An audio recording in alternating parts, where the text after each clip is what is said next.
Hey guys, and welcome back to Holtzcasts. It is Saturday the 13th of June, and I've pretty much just got up and decided to cast this game that was played yesterday.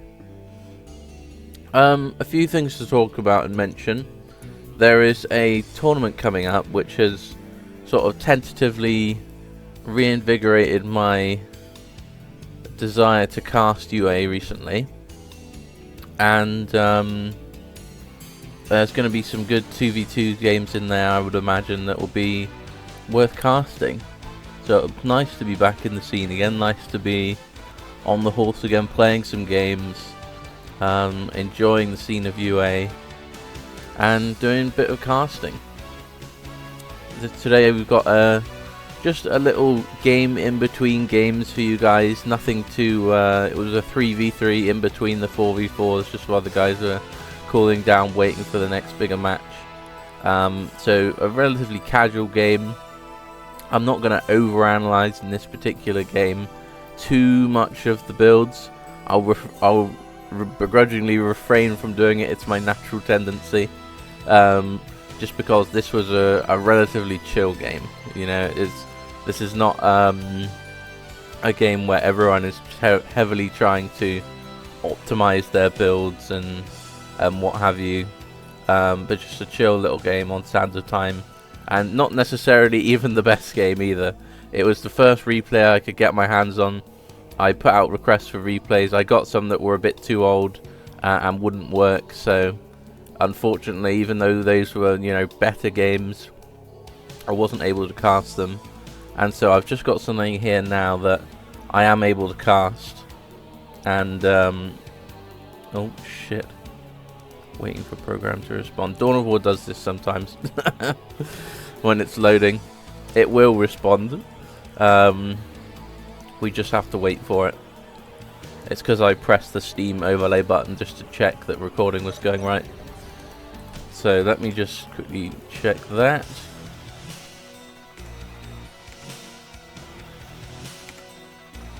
And it turns out recording was going right, but it just wouldn't film it. Interesting. Okay. Well, we're on the map Sands of Time. I've forgotten who made this map. It's probably one of Grid's maps. It looks pretty good. And there's not too much I'll go over. We'll get into the game pretty soon. Other than the fact that everyone has a relic natural expansion that's pretty far forward. So that's the first thing under threat usually. And there's these two contested slag deposits, of which, to be honest, a lot of this game pivots around controlling these slag deposits. I think these will be pivotal in lots of pivoting there, of going back and forth between capping up slag deposits. And depending on which team can control them, it's going to be a big boost, especially to a Space Marine. I know that much. Speaking of Space Marines, on the bottom left hand corner we've got Esan playing as Space Marines. Nice to see him doing something a little bit different. Normally a Necron player, him going Space Marines, good to see. And although there's things I can already see that I would ordinarily say is interesting or different, like we've got 3 builders, the gem placement, number of scouts and all that. I will comment on number of scouts. We got 2 capcut units from SN. With him we have Amphibia, also 2 capping units. He's gone for an extra early engineer, probably built it first to get faster infantry command units out. Yeah, not going to overanalyze stuff. Also, he's gone for double adjacency with gens on the back point. With him rounding out the bottom side team, we have I Am Smith John playing as Necrons, and I've got to tell you, even if I wanted to analyze Necrons, I haven't really played Necrons properly since going back to 1.88.5, so a long ass time. So I'm not really able to comment on what's a standard build, what's an optimal build, all of that for Necrons. Anyway, so we'll have to make do. For the top side team, we have Panchosen playing as Eldar, capping up his points. He's got 2 Kappa squads out. He's gone triple gen opening, so very expensive. He's not going to be able to afford a lot of reinforce going for Dire Ventures.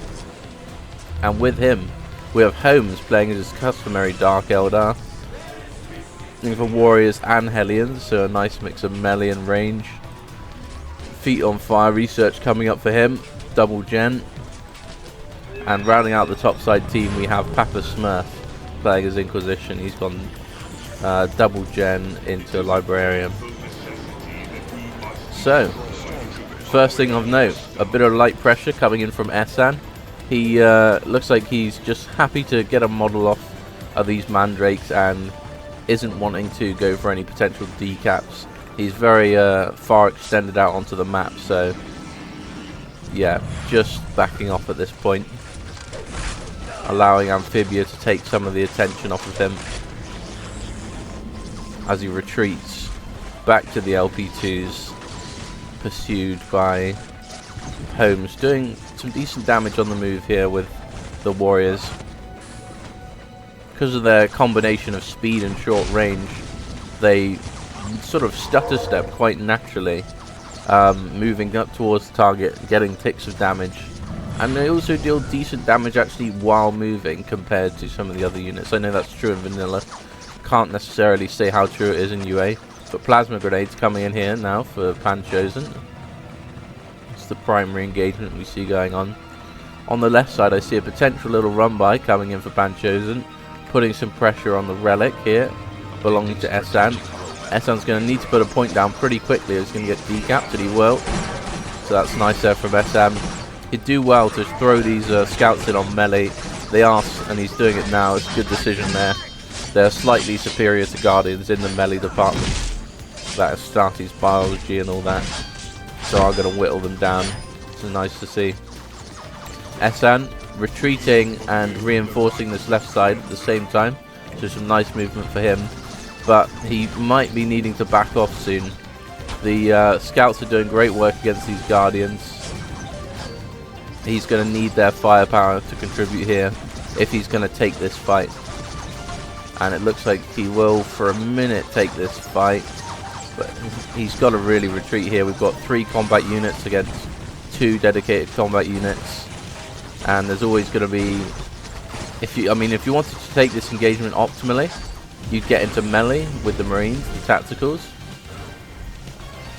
and let the scouts do some shooting. But because there's 3 units, the Marines can't lock up everything.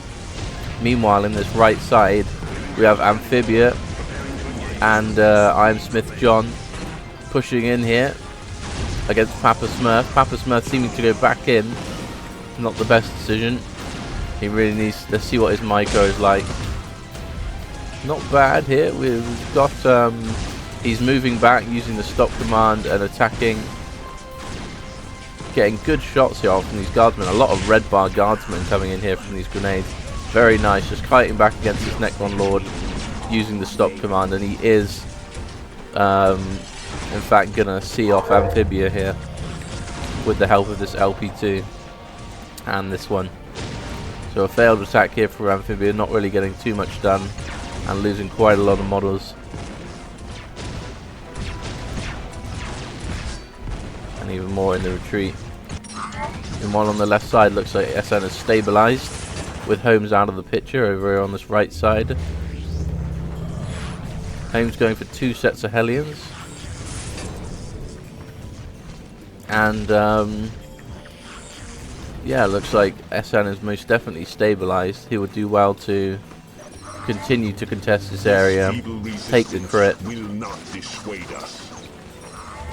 and do well with that. Commentary, guys. Anyway, we've got a second HQ before Slag Deposit for Pan Chosen. Not necessarily the best decision, but we won't overanalyze it.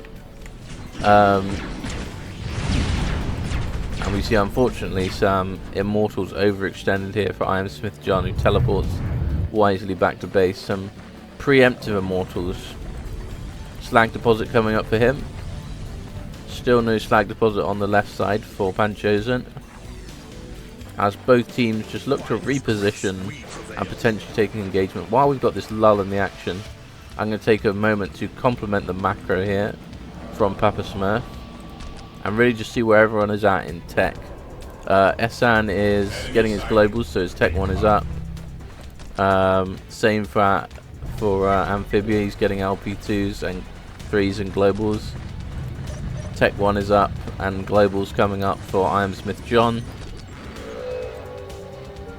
Same story here, of course, with vehicles coming in here for Panchosen. I'm a bit late on my tech analysis. Very delayed tech though for Holmes, so investing heavily into these Hellions. His tech is, I'm not going to say late, but delayed. Obviously he's made the choice that he thinks it's worth it to do this heavy early investment, and we'll see how that works out for him. And in terms of tech for Papa Smurf, we see LP3s coming down for him, so his tech is up, as well as a second HQ coming up. Just putting a bit of pressure on the slag deposit. Meanwhile, on the left side, Esan running into mines, needs to be very careful here. He's eating explosions directly to the center of the blob. Oh, he's eating every single one here. He needs to back off from this. Devastating damage. Devastating damage. We'll see from his POV what the health bars are like. Not looking too good here. Desperately needs to realize when that mines are detonating. Looks like he's adding missile launchers and wants to get back in the fight though and test this slag deposit, take out some vehicles. It's got auto reinforce on. I wouldn't necessarily recommend this. You will end up sinking more money than you necessarily need to into your tacticals when you really just need them for the missile launchers, right? It's good to have a few extra models on for tank damage, but ultimately you're just there for the missile launcher when it comes to this stage, unless you stick them in a rhino and get them up close and pop grenades and do all that micro. But for the most part he's just going to be wanting to use his range, pick off tanks and things like that. Amphibia coming over with a, what I assume is a Chimera laden with guardsmen to put some pressure back on Panchosen and push him off the slag deposit. And yeah, it looks like it is. The Esan's going to be dealing the primary amount of damage with those missile launchers. Panchosen responding. He's going to try and pop the tank here. He throws out some plasma grenades, gets some disruption, and Amphibia wisely retreating before his Chimera goes down here. Esan will get one more volley off, potentially. He needs some sight range. He needs to get some skull probes in here to give him the vision that he needs to take decisive volleys here. Oh, he does get a full volley off, almost finishing a Falcon tank. And it looks like Holmes is counter-attacking here. Amphibia would do well to potentially come back and defend here. Looks like he's thinking about it. And Global Demorale's been popped. Amphibia a little bit indecisive. Looks like he is going to go and help Esan on the front lines. And Holmes successfully taking out and both decapping a point here from Esan. So nice economic damage from Holmes. Meanwhile, on the right hand side we have Necron Lord getting busy locking up Grey Knights in melee combat. These warriors though, they're clustered around this corner of terrain, and these grenade launchers are splashing absolutely everything here. Huge losses here for our Necron player. What's his name again? I Am Smith John. So unfortunate losses there for him. Did he get the Necron Lord out in time? Looks like he did here. Building some preemptive immortals is I Am Smith John. Wise decision there from him. Meanwhile, looks like Amphibia is rotated and relocated to this middle area while Esan secures the slag. And what you really want to do is, as soon as you have the map control, you take the slag. Like this slag ideally would already be taken. We see weapon servitors coming down, we see regular gens being built, but ideally you'd separate out another engineer and just get this thing up. Amphibia once again being predated by multiple mobile Eldar and Dark Eldar armies. Looks like he's activated the ram mode and is getting out of dodge as quickly as possible, getting that extra speed boost. Don't blame him when you see this entire mobile army of Falcons and Hellions and what have you. The Eldar are a little bit indecisive of where they want to go with this. Looks like Esan is sniping off forward points here for Pan Chosen. It's a nice play that out of Esan. And yeah, I think if he had the extra Rhino, he would be in a very good spot as well. And let's see here, is he making plays for the slag? Nothing yet. Amphibiator rotating left, and it looks like that Papa Smurf has finally taken out this thermoplasma generator of Ironsmith John, who for the life of me I can never remember the name of. So doing well here on this right side is Papa Smurf.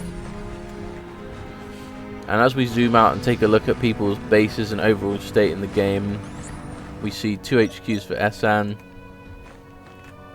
2 HQs for Amphibia, second HQ just now coming up for Holmes, a little bit late, third HQ for Pan Chosen, so a lot of scaling going on for him, and third HQ for Papa Smurf, who is beginning to amass quite a few urban territories now.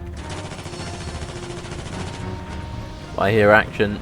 We've got a big push potentially coming in here. A big presence of Inquisition, it has to be said. There's a lot of Grey Knights, and a Dreadnought is a pretty major presence on the battlefield these days. As we potentially armies size each other up, getting ready to push. Looks like Holmes is moving in. As is Papa Smurf, getting a teleport off. Looks like he's focus firing the squishiest unit, the Guardsman of Amphibia. Amphibia wisely sitting on the edge of this engagement, just picking away, not getting too close into it. And it looks like we've got a big concave now on the left side of ranged units showing up here, with the Necron Lord providing that disruption. He could even solar pulse and do things like that. He's not doing that yet, but that could be very good, and they will be seeing off this push. Meanwhile, on the left side, we've got Esan pushing pretty deep with this Rhino. And he has finally secured the slag deposit, and he's got a land speeder for himself. We'll have to be careful with this. It's not much of a frontline fighter, is the land speeder. But Esan's done well here to secure that slag, and he's got a good presence of Marines out. He's got banner bearers even, a chaplain for healing, and Globe Demorale's been popped. I would assume at this moment that Holmes is going in for an attack. And it looks like he is. Hellions coming in. Esan will do well to deploy, or do great to not only build mines at this exact moment, but to deploy mines inside of this Eldar blob. And Marines are going to have to retreat, as there's a big retinue of firepower behind this melee push with the Seer Council and Hellions. And he is going to be forced to retreat here. Meanwhile, looks like Amphibia, I could see there on the minimap, is coming in with some reinforcements. On the bottom side, looks like Amphibia on the right side, along with Ironsmith John, are going to recontest the slag deposit. But on the left here, big engagement. We've got weapon servitors, we've got Vanguard veterans. I thought I saw a Vanguard veteran for a second. Oh no, it's just the sergeants, ignore me. I'm seeing things here. Amphibia trying to micro on two fronts here. Looks like the land speeders are dying deep, going after the Night Spinner here for Pan Chosen, but there's a lot of anti-vehicle in the area. We've got fire dragons here, and he's going to run into even more fire dragons as he goes after this artillery. So unsuccessful snipe attempt there on the Night Spinners,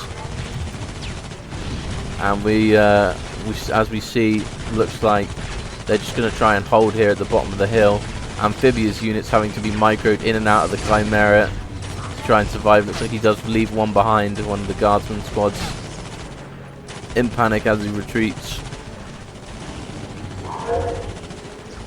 Looks like Holmes is rotating out of this engagement, as Esan and Amphibia will probably just look to hold this left side. Meanwhile, on the right, a teleport in, coming in here for the Grey Knight strike teams, getting up close and personal. A double teleport, he's fully committed, and it's going to be roasty toasting down these Guardsmen and conscripts of Amphibia. Amphibia not having a good time in this match, that's absolutely certain here, as he's getting absolutely massacred here by these Grey Knight strike teams. So You hate to see it if you're an IG player. But it looks like I Am Smith John is going to run into quite heavy resistance in trying to retake this side. Meanwhile, on the left side, we see the battle continuing. Amphibia is repositioned further back, but he's taking heavy fire from Night Spinners. Up to 3 now here from Panchosen. And those will be doing massive damage to these Guardsman squads. Unfortunately, we don't have the explosion effect here coming up on our screens, but what we do have is big damage coming in now from these Night Spinners. As Eldar surges forward to contest this outer relic of Esan. Esan continuing to produce these land speeder Tempest. I'm not sure it's the best idea. I mean, you've got other vehicle options and things like Hellfires. You've got Razorbacks, you know, they're great. Stalker AAs, brilliant range. Land speeder Tempest just doesn't offer a lot at this time, other than great mobility and potentially jumping over to snipe these Night Spinners. But major push coming up here. Meanwhile, on the right side, big fight here for the Necrons. Big fight here for Papa Smurf. Papa Smurfs look to be taking this. A lot of Necron warriors going down. It looks like I'm Smith John is going to retreat from this engagement. Necron Lord going down, unfortunately for him, as Papa Smurf has really macroed up and produced quite a serious army in this game.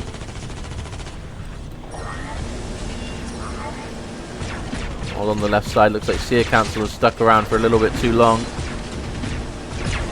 They are going to be taking some pretty serious losses, barely getting away in time.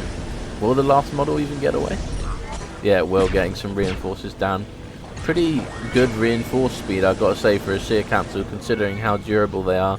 This is a lot of survivability added per second. So, nice to see they're out of Panchosen.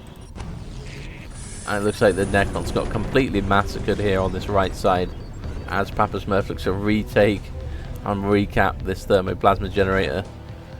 The Slags have really gone back and forth a fair bit during this game, so that's good to see. No team being particularly dominant and then it completely snowballing into a victory.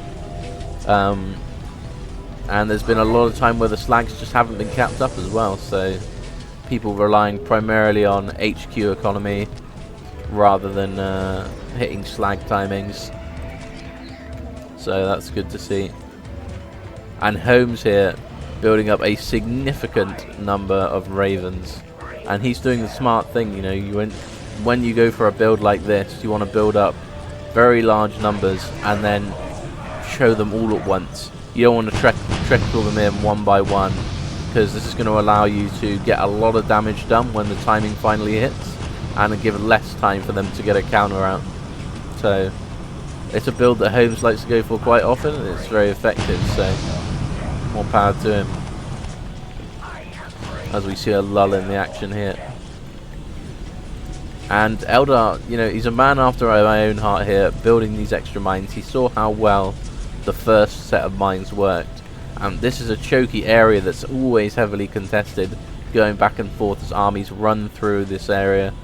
And it's just great to have mines in this area, highly advisable, and that's what I like to see personally. But a huge push coming in here, massive presence of Inquisition here for Papa Smurf, as I'm Smith John gets himself ready for this attack. Amphibia coming in to support. Holmes immediately focusing down the one Immortal squad present. I think that's most of the anti-vehicle gone from this area. Unfortunately, just a huge number of Ravens and huge presence of Grey Knights here on the right side here for Holmes and Papa Smurf. And poor Iron Smith John is getting absolutely gangbanged here. That's my technical analysis of this engagement. Amphibia doing well just to pick off kills on this top side here, taking the edges of the engagement. But we see deep strike markers coming in here now. This has to be Esan, who's looking to reinforce his ally. Yes, it is. What's he dropping in here? We've got Vanguard veterans coming in here. looking to block units up in melee combat, but you know, is there going to be enough of them? That's the question. And with all these flyers in position, how much are they really going to get done? I mean, it's commendable to come in and help your ally like this, but my god, there's a lot of Grey Knights in this area. Amphibia still doing well to pick off forces from the outside, but this is not a good engagement for the Space Marines. And meanwhile, it looks like Holmes has relocated his flyers off to Essan's base, seeing that his forces are now out of position. Eldar and Dark Eldar are pushing in here and going after Essan's economy, and are likely going to be gutting him out of the game. Even more Raven reinforcements now here, as Holmes is up to triple war factory, pumping these things out. The enemy is upon us. I think you're upon the enemy. That's how I look at this. And Essan's economy is just going to be getting stripped out of this game. There's some Devastators out, but it's simply not enough here to contest this. Amphibia pushing Papa Smurf back, but it's only a matter of time before Papa Smurf teleports in on him. And it's probably coming in now here. He's moving into location. Here we go. As Papa Smurf commits here to the fight against Amphibia. We have a lot of flamers coming in here, a lot of melee, and you know, guardsmen, they're not necessarily known for their melee attacks, as this area is being completely overwhelmed now by the forces of Papa Smurf. You will fall, and I think they will. You know, I think that's true here in this engagement. Essan just shooting up with a couple of bolt pistols against all these flyers. Not necessarily the Vanguard veterans going to be the best here at taking out Ravens. And I think that is going to be game. Amphibia wisely backing up and regrouping here, getting some efficient kills against the Grey Knights once the sync kill is over. And yeah, it is the capitulation now from the topside team.